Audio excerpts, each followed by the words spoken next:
Joining us now, Democratic Congressman Adam Smith. He is the ranking member of the Armed Services Committee in the House. Again, that was a back and forth that just happened in this Senate hearing, Congressman.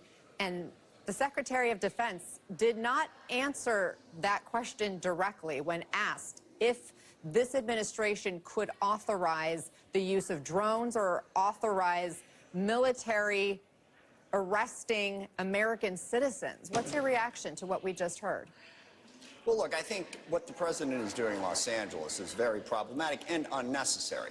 The calling in of the Guard or any federal forces is only necessary if local law enforcement cannot handle the situation.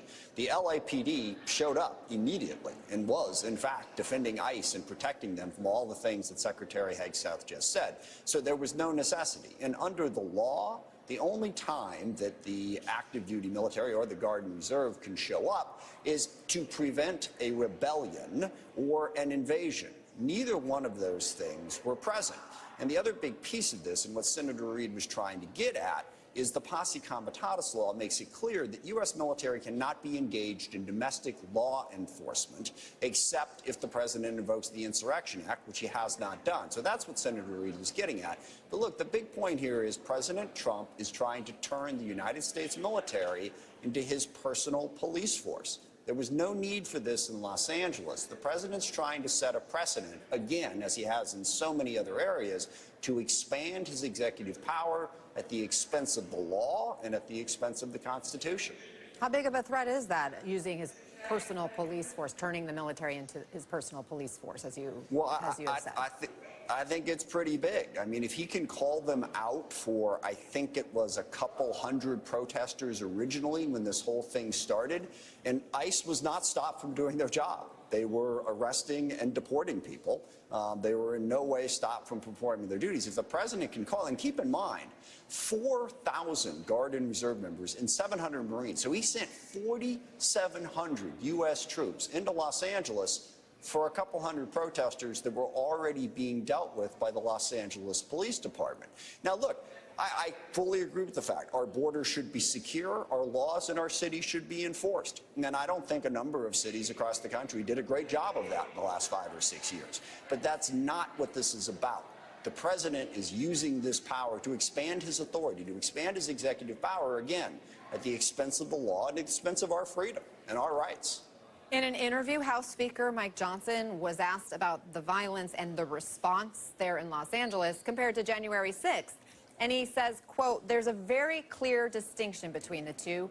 People who broke the law and destroyed property on January 6th were met with the proper consequences on that." Congressman, is that how you see it? Well, that's actually quite funny because the President of the United States pardoned every single one of them. They were not met with any consequences under this president. Under the previous president, they were. Under this president, they were pardoned. They were allowed to, and that, by the way, was an actual insurrection. Those forces showed up at the U.S. Capitol to try to overturn the election and install their chosen president. That is an absolute definition of an insurrection. 100 or so people showing up in Los Angeles to protest the president's immigration policies, not an invasion, not an insurrection. So Speaker Johnson is just laughably wrong in trying to make, well, he's right in one thing. There is no comparison between what happened in Los Angeles and happened on January 6th. January 6th was 1,000 times worse and actually warranted a federal response, which President Trump at the time refused to do for hours as his supporters sacked the United States Capitol. And the National Guard was not deployed in that situation. The Pentagon now estimates that the deployment of the National Guard and the Marines to Los Angeles will be about $134 million. A drop in the bucket when it comes to the defense budget, but $134 million. What's your reaction to that amount? Look, and that is just the tip of the iceberg. The president plans on using the troops for a variety of different missions. What he's done at the border has cost billions. In fact, he's just announced that he's taking $1 billion out of military construction, money that we set aside to actually improve and build barracks for our service members. He's taking $1 billion out of that to put more money into border security. And keep in mind, as of this moment, President Trump is telling us that the border is secure.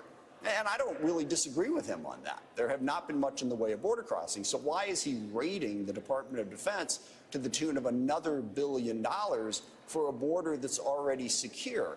Again, I really want to emphasize the president is consolidating power in himself as the executive, violating the law, violating the Constitution, and using the United States military in a way that our country has spent 200+ years trying to make sure it was never used, because we wanted to be a civilian-run country and a free country, not one where the military shows up and arrests people on the streets of our cities.